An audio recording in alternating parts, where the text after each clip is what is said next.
Welcome to North TV's One-on-One with the North Attleboro School Committee Candidate Special in advance of the Tuesday, April 2nd town election. Polls will open on that day at 7 a.m. and will close at 8 p.m. All precincts will vote at North Attleboro High School on Wilson Whitty Way off of Landry Avenue. North TV will once again be your exclusive source for live election night results beginning at 8:30 Tuesday night on our government channel, Comcast Channel 98 and Verizon Channel 23. We'll also stream those results to watch on any device at government.northtv.net. It's now a free service to all North Attleboro residents. I sat down for interviews of approximately 15 minutes with each of the 5 candidates seeking 3 three-year seats on the school committee. The interviews you are about to see are listed in the order they appear on the ballot. Aaron Worrell, Charlie Peters, Keith LaPointe, Megan Lee, and the only incumbent seeking re-election, Tasha Buzzell. Aaron, let me begin by asking, why are you a candidate for North Attleboro School Committee? Thanks for that. So I think first an introduction is in order. So I'm a graduate of Purdue University. My Boilermakers are starting their NCAA tournament. I did not pick them to win. Bid. I thought we were on good terms, Peter. No, they kick off this Friday, so I'll be watching that, and hopefully we bring home a trophy. But at Purdue, I was got my degree in organizational leadership and supervision. And in my professional career, I've used that to support my my day job. I'm a supply chain manager. And so I'm responsible for all things supply and operations planning, that's demand planning, supply planning, project management, and process improvement, and inventory management and operating within budgets. And so personally, my wife and I moved here in 2005, so we have been in the area for about 20 years now, almost 20 years. We've started a family, and I've got 2 daughters. We've got 2 daughters in the North Attleboro school system. They'll both be in high school next year, but even though they're in high school, my focus will be on all of our schools, K through 12. That's my driving force, is I want to make sure that although my daughters have just a couple of years left, I want us to give back to the community. I want to get involved in local government. I want to just help our school system succeed and offer the best chance for success for our children post-high school. Do you think the current school committee has done a good job? I'm pretty impressed with them. I met several of them over the past 2 years. I ran last year as well. So I've interacted with several of the school committee members over the past 2 years. I just hope to be more involved and contribute in any way that I can. If elected, you will serve a 3-year term. What do you see as the biggest issue over those 3 years? Certainly there's a lot of budgetary concerns and new and renovated high schools stuff. While that's a priority, it's not one of my top 2 priorities. Last year and consistently this year, my top 2 priorities are academic excellence and curriculum that will support a strong classical education for our kids, and then also transparency and parental engagement. So those would be the top 2 things I'm pushing for. You did mention budget, and North Attleboro is known for being very conservative financially. As a result, the town of North Attleboro's per pupil spending is in the bottom 5% across the Commonwealth of Massachusetts. It's worse than last year. What's that? It's worse than last year. We were 10 or 13 from the bottom last year. Yeah, going in the wrong direction. People talk about North Pride, and then I look at something like that. I ask you, is that something to be proud of?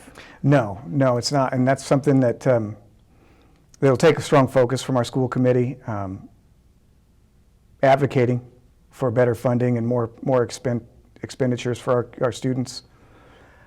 It's not easy though. Like, you're talking about increasing taxes more than anything, and it's, as I understand, it's been a long haul. Right? we've not gained ground in our expenditures for many years, tens of years. And so it does require focus.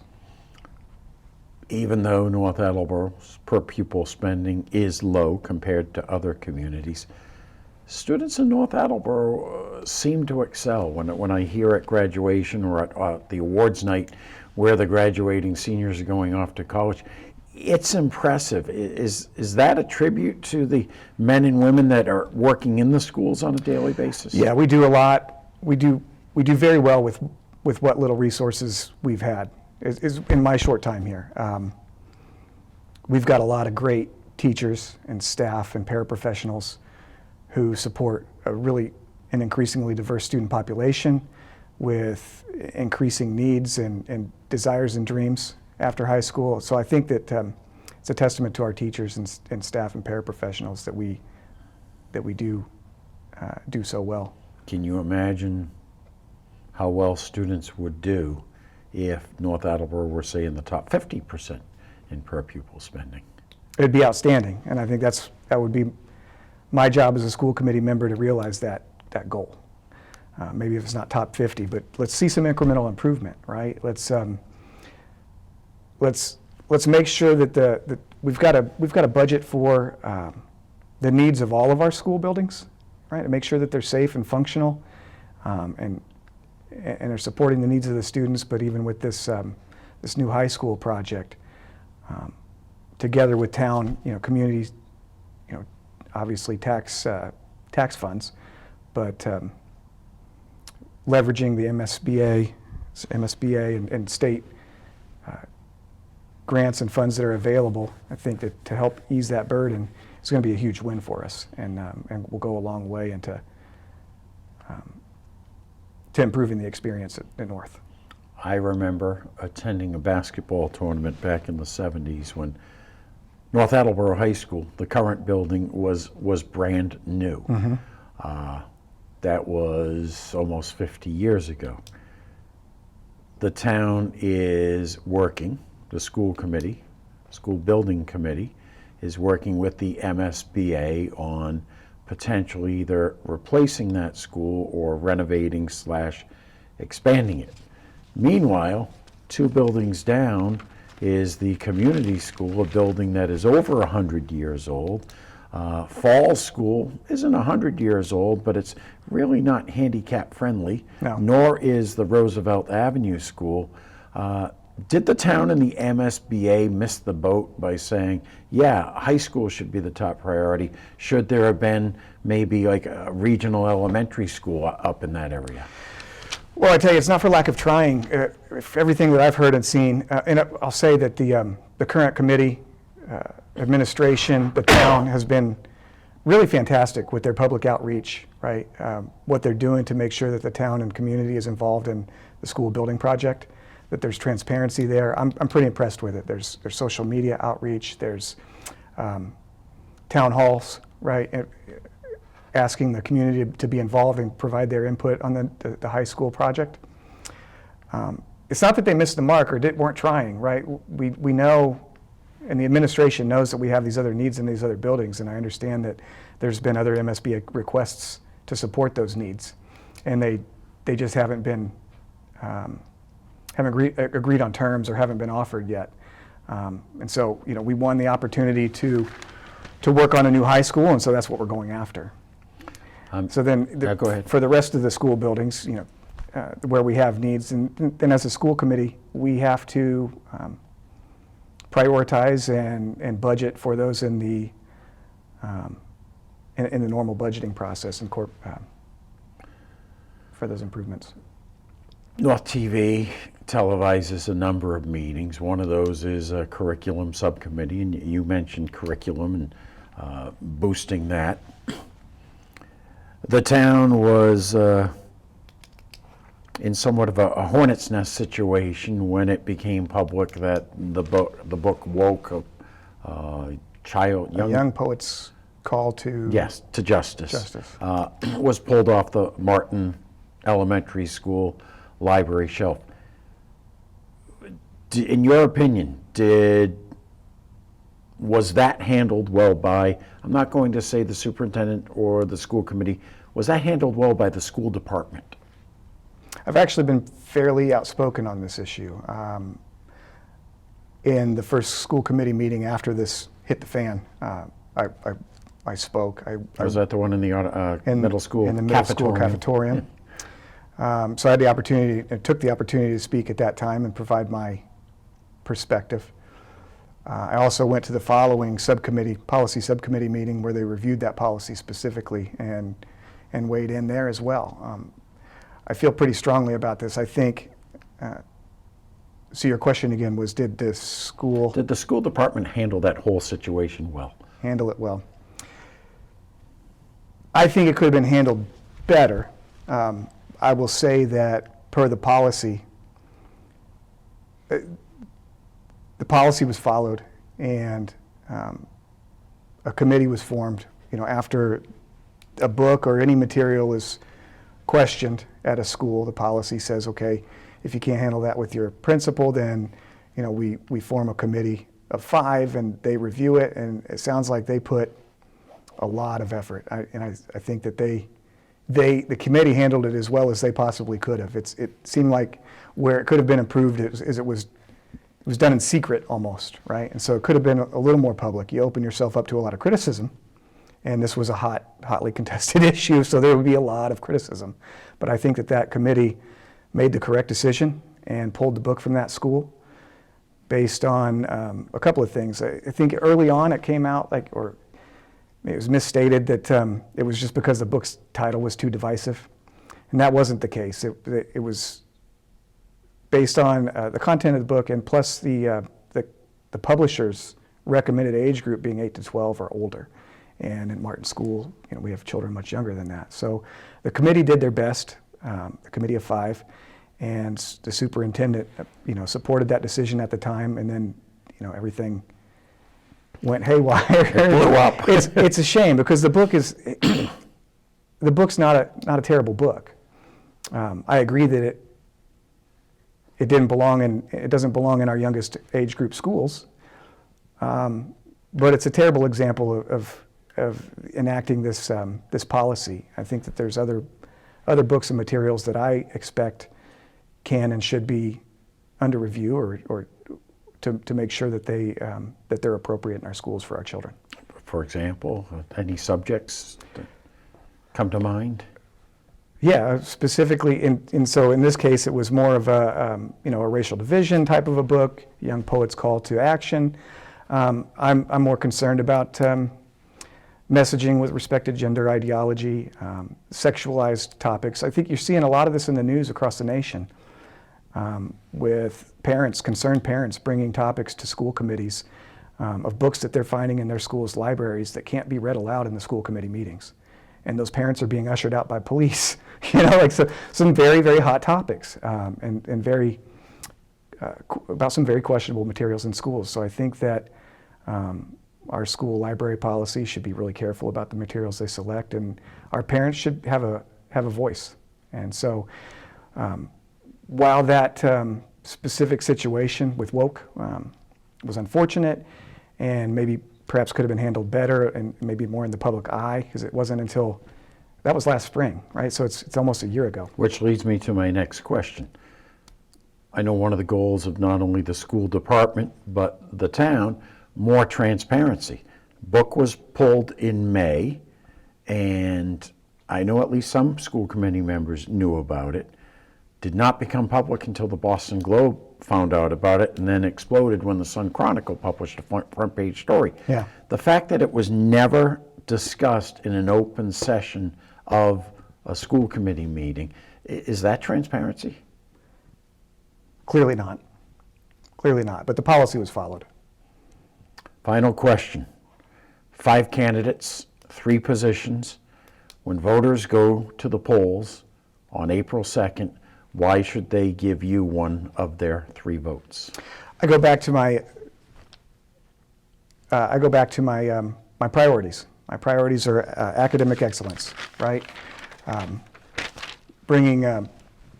Supporting policies and curriculum that will focus on a classical education for our children, so that all children, right, can realize their potential in our schools. And that's with history, literature, science, math. You've got STEM topics, right? So technology and engineering. A new facility will support those better. We would do that also. I want to make sure that we're supporting our teachers, our staff, our paraprofessionals to focus on these efforts, right, and the subjects that matter. And then we would also obviously want to have ongoing evaluation and improvement. That's number one. Number two is that transparency and parental engagement. I want to make sure that parents have the access to materials and subjects that are covered in our schools, that there's an open dialogue there, and that these things are, these decisions and policies are followed out in the public light, so that parents have confidence that we're doing the right thing for their kids. And then kind of bringing it all back to my business and professional career, I just want to bring a business approach to the budgetary decisions we're making, how we prioritize and manage our projects, and make sure that we have safe and functional facilities for all of our students to succeed. Aaron, best of luck. Thank you, Peter. Charlie, let me begin by asking, why are you a candidate for North Attleboro School Committee? That's a great question. I'm running because I want to serve the town. I have education experience. I work in higher education as a communications director, and I think that that would be useful to the town as we kind of communicate school initiatives and policies out. We know that an engaged public and an aware public can be more action-oriented in supporting our schools, and so I'm hopeful that my professional experience will provide a benefit to the town. I also have a master's degree in public administration, and as you know, the school committee is really largely policy work and budgeting work.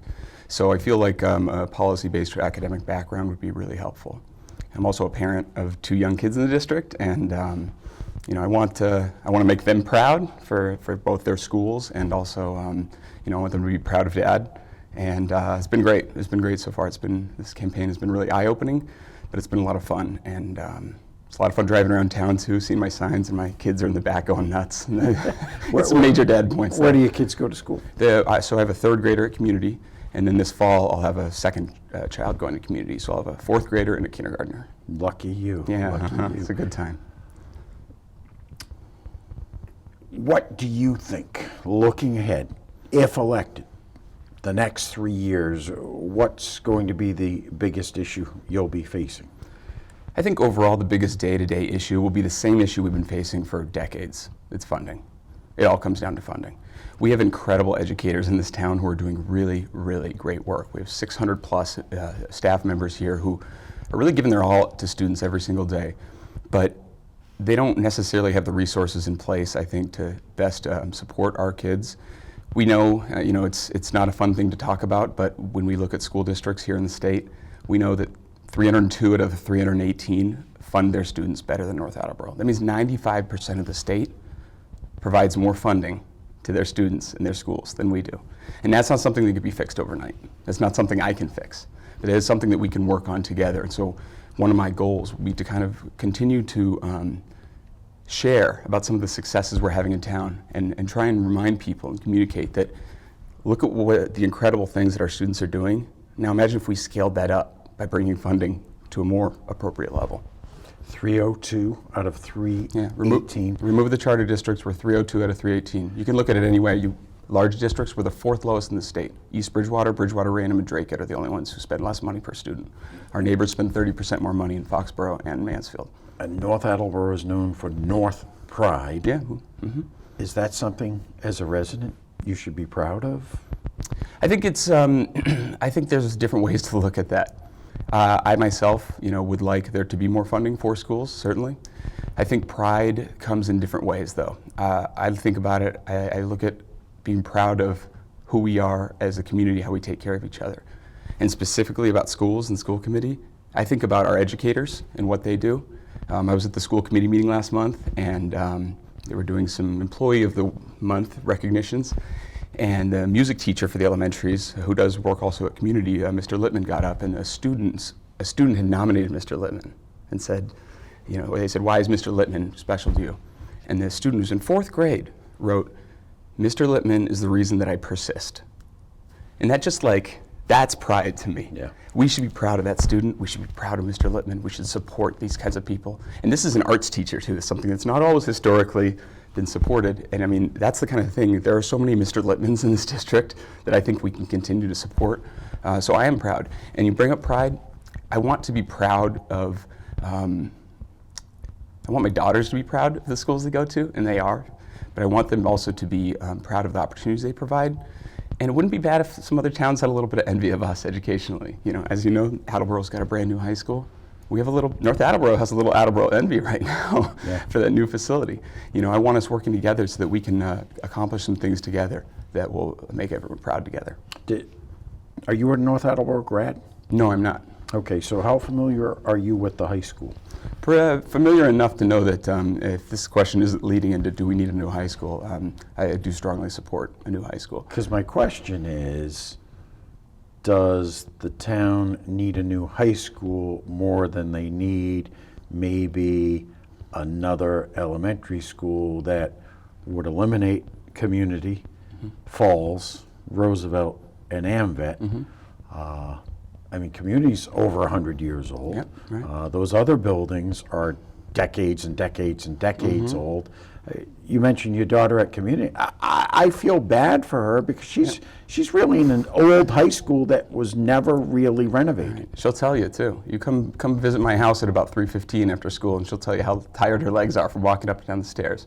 Now, she may not be the hardiest, right? I mean, it's a couple of trips up the stairs, but it is unusual to have 2nd graders up and down stairs. You don't see a lot of 2-story elementary schools on the other side of town, actually on the same side of town, but not too far away.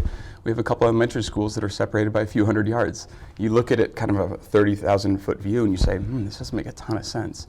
I actually asked that question to the superintendent when we had some Coffee with a Conversation community events, and he mentioned that it was put forward to the MSBA as a possible alternative to the high school, but the MSBA went in the direction of supporting or approving the feasibility studies for the new high school.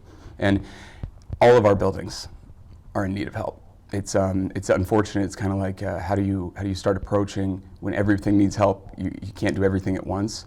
But as the high school, that's the flagship of our town. We have 1,100 students there.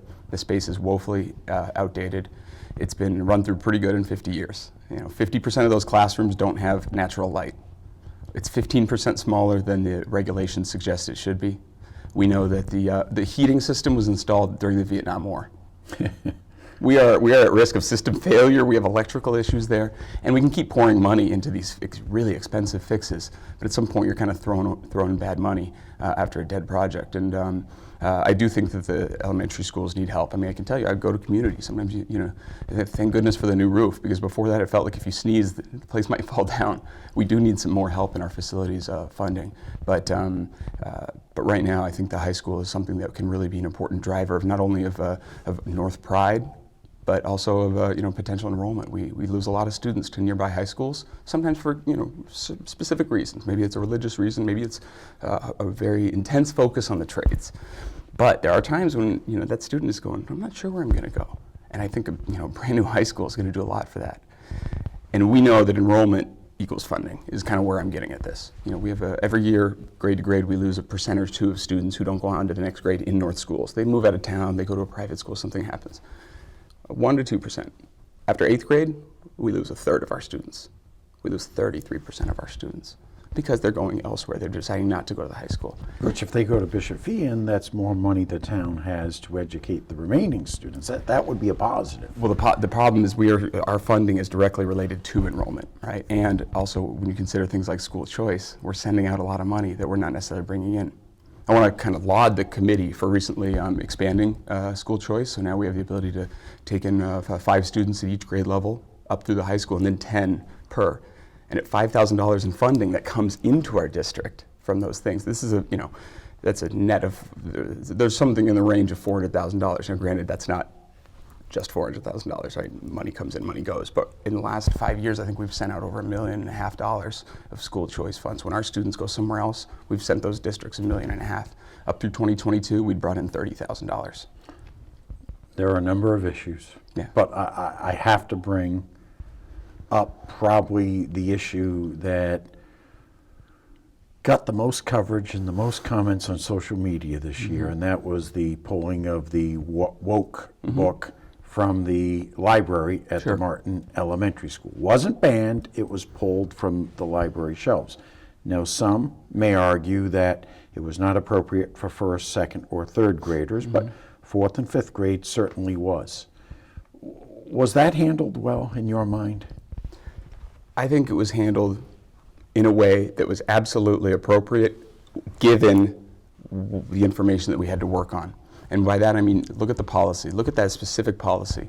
The policy is last amended on our website. You go to the website, Transparency Center, you download the library materials, media policy, and we're talking, at the bottom of the page it says last amended 2004. So first of all, it's out of date. Now, the committee has already been addressing that, and that will be addressed probably as we're speaking. It'll probably be re-released soon. But we're outdated in policy, and even that policy itself is contradictory. There's like an 8-point process, and if you look at it, points 6, 7, and 8 directly contradict each other. I don't really blame people for being confused at the end of the day. Whose call is this? Is this a school committee issue? It wasn't. They kept using the word committee, but it was for a sub-site committee. We've got to be more clear with our policies because this points to a larger issue of not informing the public on what the direction should be on any one issue. Now that's the kind of boring version about the policy itself. The issue on the table, I have a hard time coming to terms with banning any books. And we can say it was removed or it was guarded, has to be accessed with it. Any restriction is essentially a ban. And especially when we talk about students who in our district who are not white and they see that book get banned, which is full of people of color, young women of color, talking about their experiences and social justice and activism. And we say that's not for us in North Attleboro. That's really an indictment kind of on who we are. I'm happy that it got restored eventually, but I do think it kind of lets us have a larger conversation about race and about diversity here in town, not just in our curriculum, but who we are. 96% of our teachers are white. We have 3 black educators in this town. Not 3%, 3 total. We have hundreds of black students, and we don't have educational spaces that they go into and they see someone that looks like them. It needs to be a priority for us to, we talk about pride, and we talk about being proud of who we are. We can't be selectively proud, right? We have to be truly proud of an inclusive environment and a place that prioritizes everyone, and not just the select few. So I think that is something that we've definitely got to look at moving forward. People I've spoken to about that whole banning were upset, A, that it happened, but B, it was never mentioned in public at a school committee meeting, almost as if to say, well, if no one knows about it, we won't hear any negative. Communication, transparency and communication. And let me just kind of clarify one thing as well. I'm not on the school committee, but understanding that process, the school committee was not fully aware of what was going on either. And again, the word committee gets thrown around a lot. We're talking about a school site parent committee versus the actual school committee. And the school committee also has certain very specific responsibilities around budgeting, around policy, and the evaluation and hiring and firing of a superintendent. So I think that there has to be mechanisms in place so that people can access information more easily. But we talk a lot about transparency. It's critically important. And I think the district has actually done a good job in the form of saying we are going to be transparent and putting everything on the website. But that doesn't necessarily mean we're having active, engaged conversations. And this is one thing that I hope I could help as a school committee member.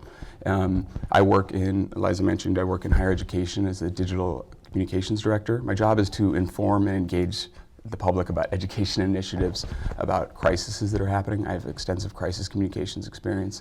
And these are things that I think might be helpful when these things arise. We want North to be great. We want North to be better every single day, but North is not perfect. And there are going to be things that pop up. And it's kind of about how we respond and get better from them. The other thing I hope from this controversy is that we saw a lot of outrage and a lot of people upset with good reason. And I'm hoping that we can start channeling some of that into productive energy. Because It's one of our, fear and anger are two of our strongest emotions, so it makes sense that they drive us. But once the dust settles, we've heard some voices from parents who have got up on the microphone and said some really powerful, important things. Council members, some other people in town. How do we continue to engage them on a day in, day out basis so that they're more informed, so that they're more attached to the issues? And not only will we maybe nip some of these things in the bud, but we can start thinking proactively. We've been a reactive school community for a long time, and I hope we can be more proactive. Final question. When voters go to the polls on April 2nd, they can vote for up to three, my mistake, school committee members. Why should you get one of those 3 votes? It's a great question. I'm like most of the candidates, I'm a parent in town. My kids are young, so I'm going to be in the district quite some time. I'm personally invested. My wife and I truly are very supportive of public education. She's the former community school PTO president. But beyond my family connection, the reason that voters should cast a vote for Charlie Peters on April 2nd is that we need experienced, educated leaders on this committee. We have, the committee has done some really great work. I'm really proud of a lot of things they've done in recent years, and I want to contribute to that. I mentioned previously, I have education experience. I work in higher education. I've worked as a communications director. I want to connect with people. And I also have extensive academic experience in this particular field. I have a master's degree in public administration. I've done organizational budgeting. I've written policy. I've examined governmental relations. These things I think would be really helpful as we move forward, but mostly beyond the education, the experience, I really have a passion for making this place as good as it can be and doing my part. I think we're only going to do things together collaboratively. We're only going to get better if we all understand the issues and work on them together, and I want to be a person that brings people together, and if we have to stand up and say things that are uncomfortable at times to protect our schools, I'm willing to do that. Charlie, best of luck. Thank you so much for your time. Keith, let me begin by asking, why are you a candidate for school committee? Well, thanks, Peter. I have a long history in this town. I grew up in this community, actually went to practically every school in town, and through that growth period, I developed this really strong sense of stewardship. I believe in this community, and I also believe that it's each generation's responsibility to make the community better and hand it forward to the next generation. So that's why I'm running, and why do I think I'm the right candidate? I think I've got an experience that is really second to none. Both my professional experience as a business person, I've got that sort of real leadership, professional leadership style, but I also have experience in the community with the kids, as a park and rec counselor, as a coach of basketball, baseball, football, soccer, as a president of the North Attleboro High School Alumni Association, and then my actual civic service as a member of the Board of Selectmen and as president of the Town Council. I think I'm in a position to really create a bridge between the schools and the town, making sure that we're all thinking about a one community approach. And to me, that's the priority, is thinking about North Attleboro as a community, one community, and then how are we going to hand something better to the next generation. Having been on the council, if elected, and having been on the Board of Selectmen, if elected, do you feel that will help, like when communicating with the council? Yeah, undoubtedly. I think that I understand the town's general budget in a way that very few people do.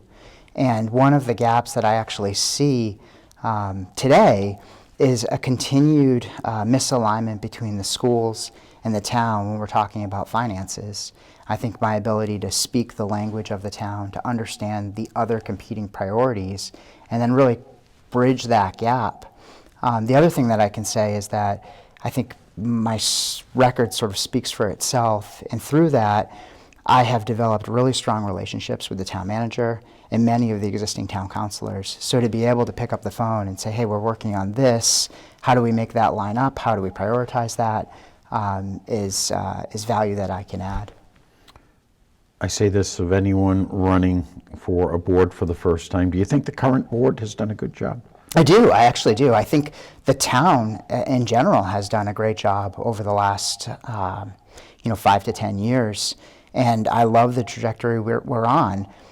I think, like anything, it's a journey of continuous improvement, and there are things that can be done better. I think that the current school committee knows that. I think the current superintendent knows that there's things that can be done better and that there are mistakes that get made.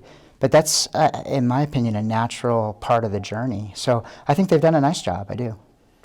Biggest issue, if elected, biggest issue you and your fellow school committee members will face over the next 3 years is? It's the budget. It's always the budget, right? I think coming out of the override first, and then the influx of federal cash as part of the ESSER grants during COVID have made the finances easy to some degree for the last 5 or 6 years. Now that we're coming out of the sort of post-ESSER days, the community is going to have hard choices to make, both in terms of the operating budget, but then also making sure that we're building trust with the community so that there's support for whatever the high school building project ends up yielding as a recommendation. So I think over the next 3 years, the budget and finances are going to be the number one issue. We'll talk about the high school project in more Sure. detail a little bit later. North Attleboro, per pupil spending, and this is no secret, Yep. bottom 5% statewide. I speak to old timers in North Attleboro, and they're proud of the fact that North Attleboro has lower taxes than other communities. Yeah, but at what cost? Bottom 5% in per pupil spending. Your thoughts on that? Yeah, I think you've got to look at it. I look at it from the positive side, actually. I think you look at the results of our school system, and we turn out some of the best young adults in the area. They're going to the top schools.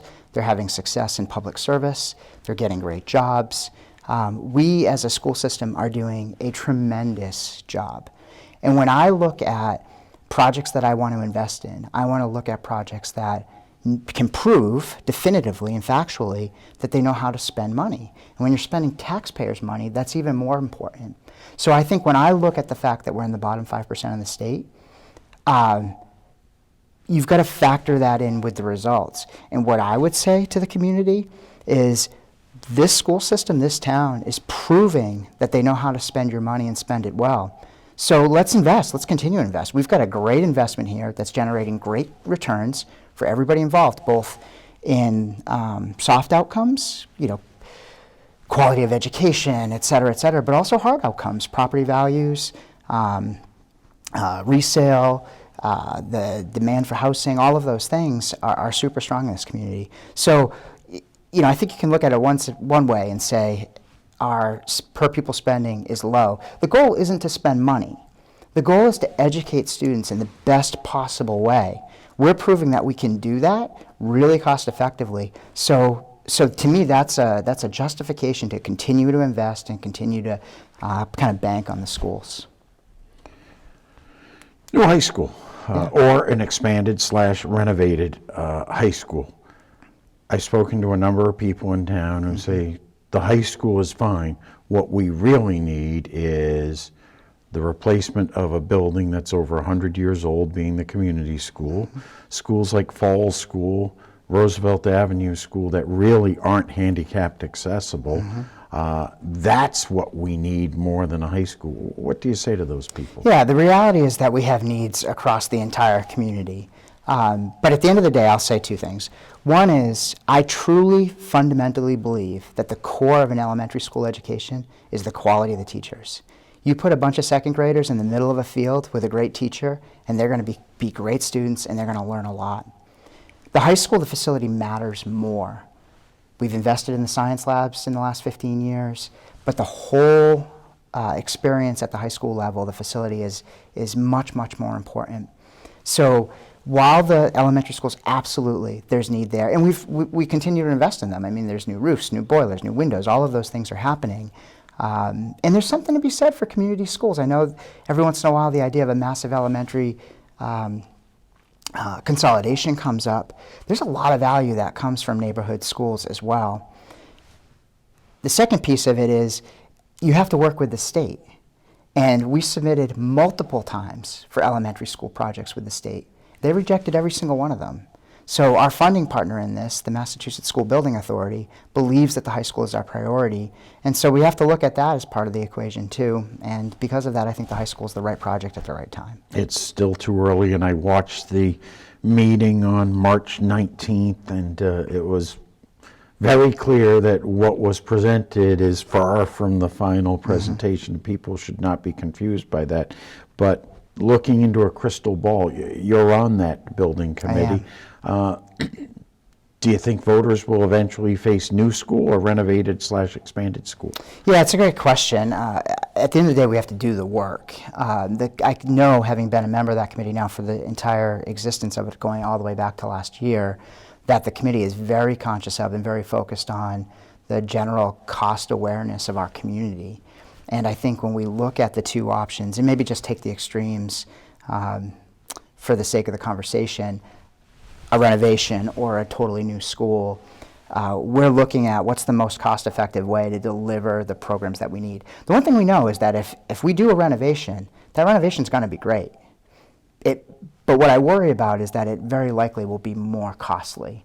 We know that upgrading everything that would need to be upgraded in that old building, from the heat to the exterior envelope to all of the code things, sprinkler systems, et cetera, will be very, very expensive in that old building. So I don't know, we have to do the work, but in my mind, the committee is going to choose what the most cost-effective way of delivering the education program that's necessary for high school education. Do schools do enough to maintain their buildings, or is it a matter of teachers or maintaining a building? Teachers maintaining a building. Well, I think this goes back to the point I was making before. I think the schools have got to be very tightly connected in with the town processes and the capital improvement plans. And we don't want to be in a position where we're choosing the heating comfort of the school or the maintenance of the roof and whether we have teachers or not. So I don't see it as a school challenge. I see it as a community challenge, and making sure that we're maintaining all of the assets in town. The book Woke Sure. was pulled from the library shelf at Martin School. It was put back about 7 months, 8 months later, but only after it became public. Do you think that was handled well? It could have been handled better, clearly. First of all, we generally speaking need to be ensuring that the policies that exist put the educators in the best possible position. I really feel for that group of educators and the parent that was part of it who went through that process, because it's hard. I've been in those seats when you've got two different groups of constituents arguing. In that case, there wasn't a second, but you had a parent that was making a point, and you're trying to keep everybody happy. It's a hard position to be in, and I think the policies we have got to ensure that the accountability lies with the right people. I think that I think that it was the wrong decision, clearly. The book should have stayed on the shelf. I think what's being lost in all of this, too, is that book was part of a broader collection of books that had been brought into the elementary schools as part of a major initiative to increase the inclusion of underrepresented people in our society. And so the fact that that book was there was so great that it was there. It was so sad that it was taken off the shelves, and I'm glad that it's back in. I do applaud the superintendent, too. I know he's taken a lot of heat over this, but it takes a big person, right, to look at a situation. Again, it only changed because it came public. I get that. But as soon as he saw it, as soon as he reflected on what had happened, he didn't hesitate. He put the book back on the shelf.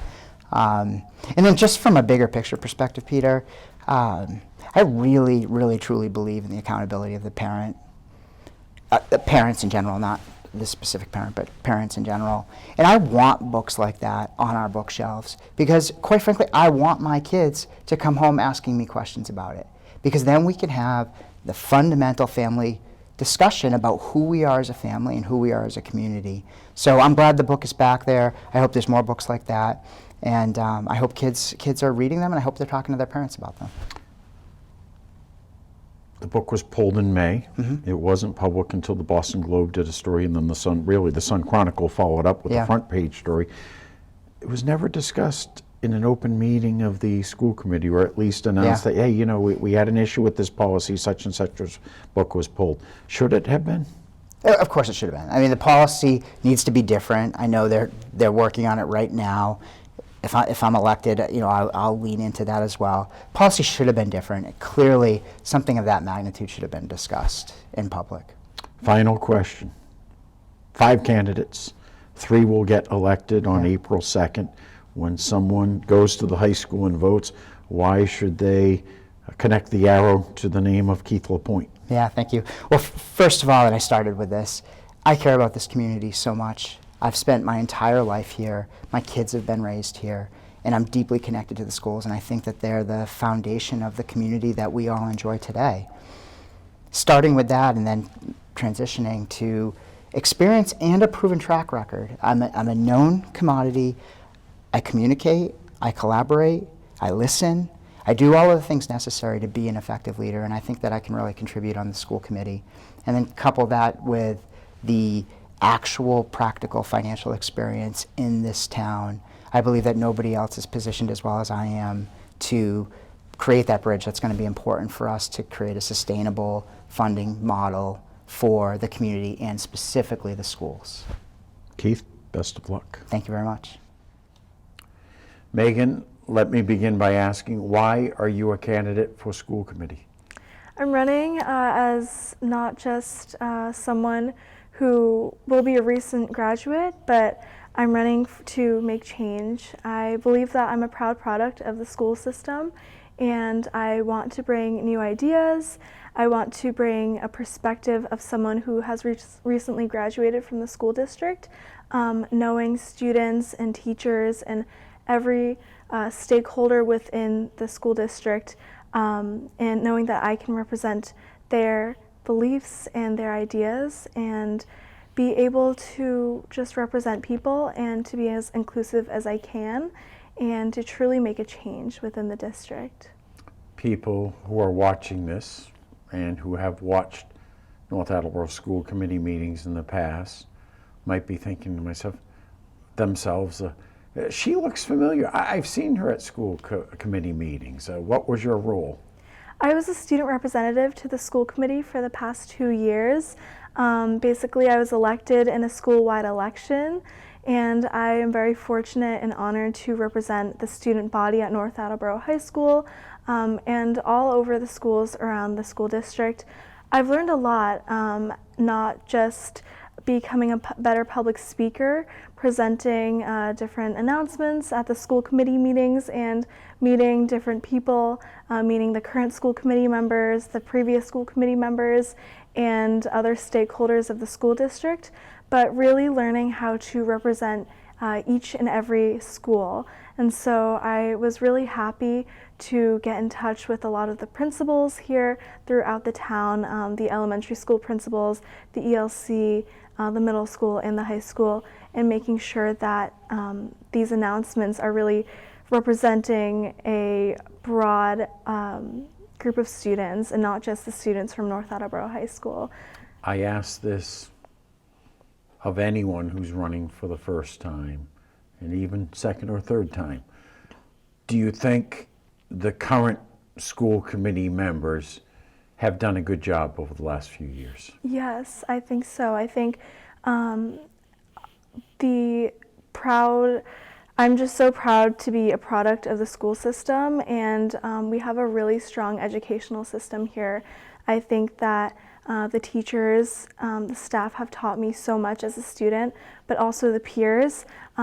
The school committee members have voted for and against certain motions, and I think that their top priority is to prioritize the education of all of our students and the well-being of our students. And I think that they have done an amazing job, and there is obviously still room to grow, as there will be in any kind of board. And I think that hopefully, if I am elected as a school committee member, I will be able to bring more of that change and to bring more of the student perspective to the board, and not the student perspective that you can receive from the current student representatives, but one that has gone through from the elementary school, from the ELC to the high school, and someone who is pursuing post-secondary education, and just bring all of that knowledge and experience into making decisions. If you're elected, you'll serve a 3-year term. What do you think the biggest issues will be over those 3 years? Well, obviously something that is currently happening right now is the MSBA process of the possible new high school or the renovated high school. And I believe that the 3-year window will be pretty lengthy, not just serving on the school committee, but also the entire high school building process. And so just making sure that the residents of North Attleboro are being, I guess, taxed, or they are being supported by the MSBA, where the MSBA does fund part of the project, but then the rest of the residents of North Attleboro needing to fund the other part, no matter if it is a renovation or the building of a new high school. I think that that will really be something that will be a very important focus throughout the 3 years. You may or may not know, when it comes to spending per pupil, town of North Attleboro is in the bottom 5% across the state. When I think of North Attleboro High School, I think of North Pride and North Attleboro North Pride. Is the fact that they spend so little per student on education, is that something to be proud of? I don't think it's something to be proud of, and I did learn about that when we compared the spending per pupils within different school districts all around Massachusetts, comparing gateway cities to cities where they are more wealthy, and obviously North Attleboro. And although I am not proud of the spending, the low spending per pupil that the town and the school district has spent, I believe that the education that we are receiving as students is really important, and I think that we really do make the best of everything. Says a lot about your teachers, doesn't it? Yes, it does. You mentioned the new high school or renovated/expanded high school. That building is not nearly as old as the community school, Fall School, ELC, Roosevelt Avenue School, etc. I know the town's following the MSBA's lead that will give you money for a high school, not an elementary school. Should maybe a condensed elementary school and closing some of those other schools made more sense than a new high school?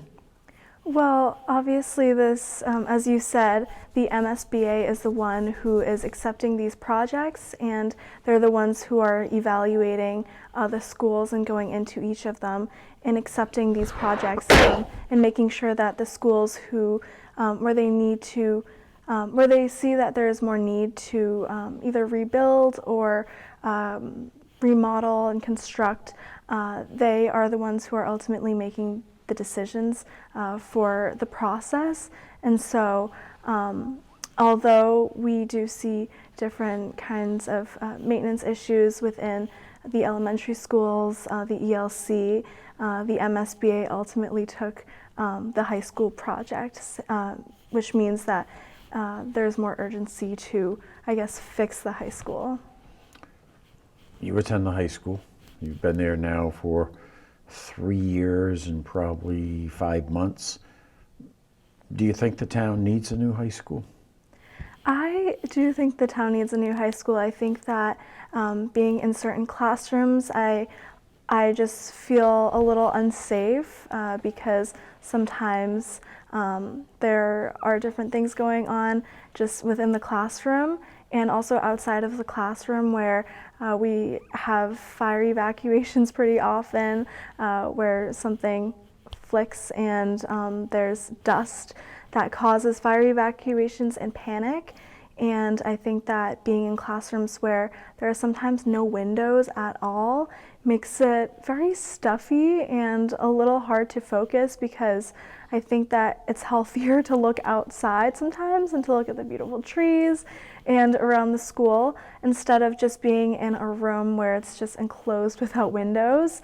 And I think that obviously the school, we are continually beautifying the school through different ways such as recycling and different programs that students and staff run. However, I think that as a student at the high school right now, there needs to be a new or a renovated school just to meet the needs of schools, because it just feels very outdated. It doesn't feel fit for a 21st century education. It's still very much the education environment that I guess my grandparents would have received. The book Woke was pulled off the library shelf at the Martin Elementary School. It was then put back after the public voiced their opposition. Do you think the school department as a whole handled that well? I do think that there are some flaws to how the school district handled the book incident, as many people say. I was fortunate enough to talk to a lot of the school leaders at my school and also Dr. Antonucci about the decision being made, and I think that there needs to be a review in the policy where this book was ultimately taken off shelves. I think it is outdated, and I think that there should be more input from other stakeholders around the town, because in my opinion, you can take a book away from your own child, but you can't take a book away from other people's children. And I think that by hindering that education from others, they might not be able to go out and buy that book from Barnes & Nobles or An Unlikely Story, or buying it, getting an access to a Kindle and buying it from Amazon Books. I think that that poses an issue with within the inequity of students, and obviously as a public school district, every student should be able to have access to certain books, and I think that there needs to be more community input, but also a revision to the policy, and ultimately just more transparency within the entire process. The book was pulled in May. At least some school committee members were aware of it for the first time in early June. It wasn't until the Boston Globe published a story about books being pulled off shelves, and then the Sun Chronicle ran a front page story above the fold, and then it just exploded into this public outcry. It was never mentioned at a school committee meeting until after the fact. Then they had the meeting. It was such a big issue, they had to hold the meeting in the middle school cafeteria. Should it have been announced in an open session of the school committee much earlier? Yes, I believe so. I believe that our town and all of the decision makers within this process of taking the book off the shelves did not do a good job in transparency, and there were different stakeholders, of course. However, I think that the school district should be more transparent. I attended the policy review subcommittee meeting, I believe last month, and it basically, in the meeting, they had gone over, I guess, different school districts doing similar things, taking books off shelves, however, having a very transparent process and documenting it within each meeting, and then having that in a graph on their school website, their school district website, and talking about the different reasons, who was behind taking the book off the shelves and why the decision was ultimately made. And I think that comparing our school district to other school districts where they have probably met this same kind of situation before, I think that is a really good opportunity for us to grow. And also, just as a student right now serving on the State Student Advisory Council, and currently working on a project about sustainability. Something that we've been able to work on has been comparing our schools to other schools and being able to see what other schools have done, and also sharing about what North Attleboro High School has done and the awesome initiatives where students have been able to go to elementary schools to teach about recycling. That has been super, super important to other school districts. And yeah, I think that we should be comparing places that we need room to improve with other school districts where they might be a good example for. Somebody watching this, I'm really impressed with Megan, but she's going off to college. Where are you going to college? And if elected, how are you going to be able to do both? So I still have 5 decisions left, but after, I think, in the next 2 hours, I think I'll only have 3 decisions left. However, I've applied for all throughout New England, the New England area. I plan to stay closer to home. I know my parents are super happy, and hopefully if elected to the school committee, I'll be able to easily commute to the meetings. And I think that as someone who is majoring in political science and somewhere in the politics field and public policy, I am able to bring my education after North Attleboro Public Schools to the North Attleboro School Committee, and I'll be able to bring more knowledge. Final question. 5 candidates running for 3 positions. Why should someone going to the high school to vote on April 2nd complete the arrow going to your name? I think that people should vote for me because of 3 reasons. Number 1, I am experienced. I have sat, I guess, on both sides. I've sat on the school committee for the past 2 years as a student representative, listening to the meetings, looking at different pieces of the budget, and I've also been a student within the classroom. I've been educated from the ELC to the high school, and I'm a proud product of the school district. And I think that the school district has educated me so much that I can ultimately bring my experiences to the school committee, and also with very recent connections to the school district. My sister will still be a student within the school district throughout the 3 years term, and I think that having these different connections within the school district will be super important, and also just my experience and being able to connect with others and to empathize. Secondly, I think that I will be able to provide and prioritize mental health within students. I'm very passionate about making sure that students are feeling safe within their classrooms, and that really starts with a subtle mental state. And I think that when students are provided resources and staff are provided resources, and it can ultimately destigmatize mental health and foster more connections and communication among staff and students, and to make everyone feel safe within the environment that they are in, and to ultimately help other people. But I think that that really starts within a change where the decision makers are supporting our students and staff through allowing them to have these kinds of resources and to foster more connections and communication. And lastly, obviously being on the opposite side of the table, where I haven't really been able to, I guess, understand the process or even know the process of how certain decisions were being made. And I felt like in certain situations, I wasn't really aware of why a decision was made. I was very confused as a student, and still kind of am in some situations where I think that people who have the power are not being transparent in the decisions that they're making. And as a school committee representative, a school committee member, I would be able to be transparent about each decision that we're making, and making sure that it is communicated to each stakeholder of the school district, and to ultimately make the school district stronger and better. Megan, best of luck. Thank you.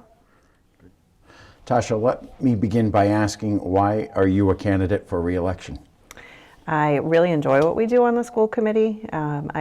When I initially ran, I wasn't really sure what I was getting into. I just did it for reasons that I thought were important. And I really enjoy what we're doing now, and I want to continue making the progress that we've made so far. Now, would this be your 2nd term? Second. Now, the first 2 years, you were simply a member of the school committee. Right. Now you're the chair of the school committee. How different is that? It's very different to run a meeting than it is to participate in a meeting. My attention's completely different. It was definitely a shift to run the meeting as opposed to participate, it's a completely different level of attention and process. So I honestly prefer to not be chair, to participate in the meetings in a different way, but I think I've done a good job as chair at the same time. I ask this of every candidate, especially people who are running against an incumbent. You're the incumbent, so the question's a little tougher for you. Do you think the school committee has done a good job? So far, yes. We've definitely gone through some iterations in the last few years, and I think we still have a lot of progress that can be made. But in the last few years, I would say that the momentum is completely different than when I started. It's completely different anyway. We were still semi-virtual. We were kind of coming out of COVID, but where we're moving is completely different than where I think we started. You are not only a member of the school committee, you are also a parent. Being a parent with children in the school system, does it give you a little more respect for what teachers go through? First of all, COVID gave me more respect than anything for what teachers go through. So handling the virtual schooling was so hard. Every parent is like, we will never do that again. I think that gave me more of a perspective than anything on what teachers do, and I have told so many teachers I can't ever do that again. Knowing what I know now as far as the school committee, I've tried to go into as many classrooms as I can. I interact with the administrators, and I have a different understanding of the pressures that they face. I don't just see them at pick up and drop off or at parent-teacher conferences. There's so much that they're responsible for on a daily basis.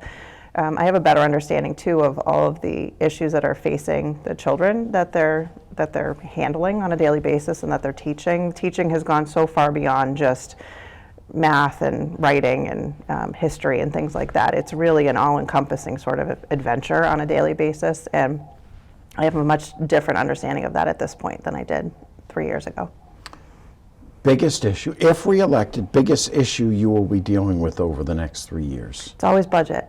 So the budget drives so much of what we do. We can't do things if we don't have the funds to do them. So I'm the chair of the budget subcommittee. I love dealing with money in any variety of ways, and it funds our programs, it funds our professionals, it funds our facilities, it funds everything that we do. So it's our biggest driver. If we can put something tangible, I would say it's the most tangible driver of everything that we do. Obviously our staff is the most important part of everything, but we don't have staff if we don't have funding to fund staff. So it always goes back to money, and as much as we can continue to drive the budget forward in a way that's we're very thoughtful and intentional of the way that we use our money, but we've also really changed the way that the department communicates that to the town side of government, so that there's a better understanding of what we do with the money that we have and really what it looks like. So if we get this bucket of money, what are we doing for it, and how does that actually impact our students and our teachers?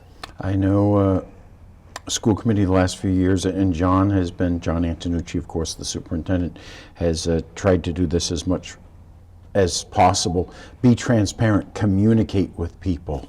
Do you think that makes a difference? I do, because people don't know what questions to ask if they're on the receiving end of information. And just like I didn't before I was on the school committee, I didn't even know what questions to ask. So much as we can actively provide that information, it at least opens the door to here's what we're doing, and then that leads to more questions. I was talking with someone yesterday, and I was explaining sometimes when somebody asks you a question, it's important not only to just respond to them, but it also informs your own thinking of either things you haven't thought of or things that are important to the public that you may not have communicated. So it needs to be a two-way communication process, but if we aren't opening the door and initially initiating that communication, then there's nothing to be received on their end, and then there are no questions coming back. I think it's been a good change. When I talk to people I know in North Attleboro, chest out, our property taxes are very low, and I come back with, yeah, but your per pupil spending is in the bottom 5% of the state. Is that something to be proud of? No, we've done, so the fact that there's two parts to your question. Our property taxes are low, that's something to be proud of. It's certainly something that benefits everyone here, but the per pupil expenditure is not something to be proud of, except for the fact that clearly our teachers have done so much with so little, and it just speaks to the abilities that they have and the commitment that they have. I certainly think a lot of people would just fold up and say, forget it, I'm going to whatever other town where I have more resources available, but there's some reason that teachers stay here, and so do families. Certainly we could do more if we raise that per pupil expenditure, it's only going to benefit our children. That increases our property values. That could increase property taxes as well. But when it comes time to sell your house and it's worth more because you're in a town that has better schools, then your house is going to sell faster, it's going to sell for more, and then you have more in your bank to go wherever you're planning to go after. I've actually, believe it or not, heard from senior citizens who say, I don't want my property value to go up because then I'm going to pay more in taxes. Right. It's a double-edged sword. It is, and no, it's really hard. I mean, if for somebody who's on a limited income or on a fixed income, it's a very real issue. I've talked with people from Attleboro as well as North Attleboro, and there are some very limited opportunities to reduce your property tax through things like community service in Attleboro. North Attleboro doesn't have nearly as much of that, and I would hesitate to go down that path anyway, because then you're putting the burden on a person who's a senior citizen to make up for what they can't pay for that we're putting on them. So it's a difficult thing. If you're 70 years old and you don't have kids in the school department, it kind of feels like, well, why am I paying for this increase that I'm not benefiting from? But we try to balance that, and I think there is some opportunity to have some sort of break for seniors. Budgets, finances will always be an issue moving forward. One big project on the horizon is either a renovated or new high school. I've been watching the meetings of the subcommittee dealing with that, and I've spoken to people who worked at the high school, went to the high school. We don't need a new high school as much as we need new or one big elementary school. What do you say to people who feel that way? We don't have that option right now. I completely agree with them. We definitely need something for our elementary schools, and we had submitted an MSBA application to basically combine AMVET and Roosevelt into a combined one school, and we might have actually moved community school over as well, but it wasn't chosen. So it's just not an option right now. Hopefully it will be in the future, but in the meantime, we have so much maintenance that needs to be done in those schools. It's a double-edged sword. The committee that I guess will ultimately make the recommendation, renovated school, new school, the vote will have to be approved, I believe, by the town council to put on the ballot for debt exclusion, coming on the heels of Tri-County passing a vote to build a new high school, and I think North Attleboro's on the hook for like $3.1 million a year or things like that. Is that going to be a tough sell? I don't know. I can't even anticipate what that will look like. We don't know what that cost is yet, and that's the biggest issue, is just what is this cost, and what is that going to look like for each individual taxpayer. Until we get there, what I've heard is that the costs are not that different between a renovation or a new school, just because of the cost of building in general. It would be much more disruptive to renovate than it would be to build new. So I assume that the push is going to be towards building new, if at all possible, so that we're not disrupting students and shifting people into, temporary classrooms up and down hallways. It will be, going back to your question about property tax, it's a real cost to everyone in the town, for sure. But we don't know what that cost looks like yet. I just assume it will be significant. The book Woke. The decision was made back in May to pull it off the shelf of the Martin School Library. And I can see to some extent that, hey, you don't want first, second, third graders reading this, but the upper grades, it does make sense. It's for that, for that age group. Do you think the whole situation, looking back at it now, was handled well? We didn't even know about it until after the decision was made. Sorry. Allergies. Tell me about it. Welcome to New England, right? So, but anyway, we didn't know about the decision until after it was made. The school committee wasn't informed until after. So the biggest opportunity would have been there to communicate with us the process, what the intention was for how to enact what was perceived as the process, and to just get our input. Even though it wasn't required, there's nothing preventing us from having input. So I think that would have been a good opportunity to at least involve community, because we represent the community. After that, the agreement was really to revise the policy and we've been very reliant on MASC to revise our policies and go through. It's a very slow process.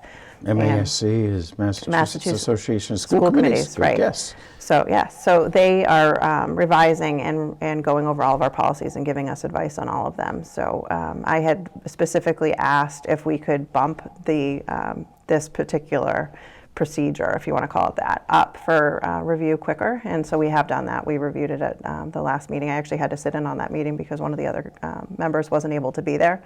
And so it's in the process of review at this point. I don't think start to finish, was it perfect? No, but hindsight's always different. Should at least the announcement, because every school committee meeting starts with great news, you honor employees of the month and so on, but let's face it, that was kind of, I don't want to say bad news, but somewhat controversial. Should that have been at least mentioned during an open meeting of the school committee rather than the Boston Globe having to break the story and then the Sun Chronicle? I don't know what benefit it would have had. There's so many decisions that are made on a daily basis that could potentially be newsworthy at some point that it could have become white noise. It's hard to determine what has importance until you see it carry out. And I think more important than anything is monitoring every decision that comes out, any of the major decisions that come out, so that we are informed of them, which we were in June, but so that we can monitor what that really means. It goes back to the policy question. If we can write a wonderful policy, but until you actually utilize that policy, you don't know what it's really going to look like. And so this was a good exercise for us of really looking closely at our policies, making sure that we're monitoring things actively and that we have better communication both within our own committee and from the administration to us, but also with the public as well. Were you surprised at the response of the community? Yes and no. So it was interesting. It was less polarized than I expected. I really thought it would, when we had our meeting, our open meeting at the middle school, I thought things would be much more explosive, much more sort of verbally aggressive almost, because it's such a personal issue. We're talking, parents are talking about values and where should those be taught and should they be taught at school at all. It's a very personal conversation to have. But I found that the communication was actually very respectful and very informative to us of what the public perception was of what we had done, and I thought that was valuable. One quick question. I can't ask this of anyone else because you're the only one who knows. So I know you're looking to update the policies. There's a number of them, dozens I do believe. Will they all be approved at once, or will they be approved as they're revised? They're doing them in sections. Okay. So I have only sat in on that one meeting, but what has been presented to us at various points is basically sections of them, and they're sort of by topic. There's not a perfect way to break them up, but going through them all at once would be hours and hours and hours of a meeting. So once the recommendation on that policy is presented to the school committee, they will vote on it then and there and not wait till everything is determined. Right, that one is jumping the line. Final question. 3 candidates will get elected on April 2nd. There are 5 candidates total. Why should someone cast a vote for Tasha Buzzell? I have been insistent from day one on transparency. The first meeting that I went to, I asked when I was going to get a copy of the actual budget. What we had at that time was a single sheet of paper. I'm holding it up because I remember holding it up at the meeting, and there was a single sheet of paper with 3 columns of what was claimed to be 3 years of actual expenses, and they weren't actuals. Paper was the same every year. Electricity was the same every year.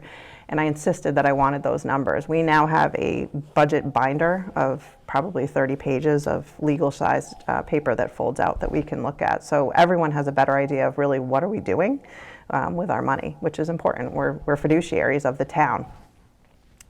The second reason is I've been very intentional as well on making sure that we're recognizing the good as well as the bad. So I had started the Spotlight Award.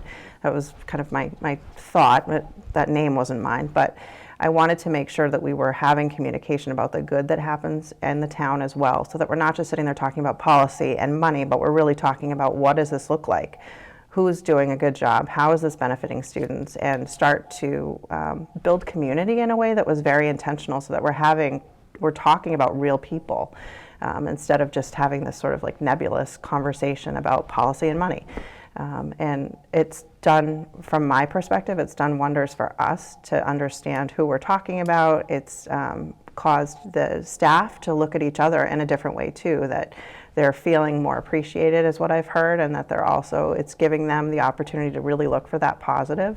And so much as we can grow the positive, we still have to work on the negative. I don't want to make it sound like this is all roses, but there needs to be a balance, and I've made it a point to have that balance. So as I said, with the budget, that was a real deficit. We've worked on that, but we've also worked on the lack of the positive that was existing.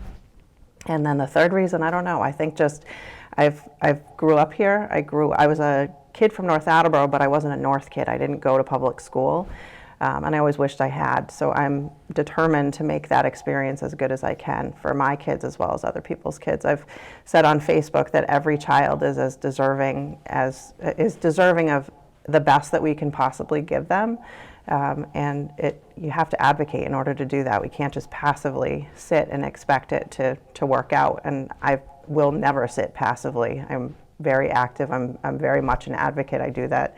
That's my personality as well as my profession. But I work as hard for other people's kids as I do my own, and I would do that. I'd continue to do that on the school committee. Tasha, best of luck. Thank you. This special in the school committee candidates forum, recorded in our North TV studio, will be replayed through election night, April 2nd, right here on our government channel. So please, make sure you vote. As I mentioned earlier, polls open at 7 a.m. and will close at 8 p.m. on April 2nd. Voters in all precincts will cast ballots at North Attleboro High School on Wilson Whitty Way off of Landry Avenue. North TV's live election night coverage will begin at 8:30 Tuesday night, April 2nd on our government channel, Comcast Channels 98 and Verizon Channels 23. We'll see you then.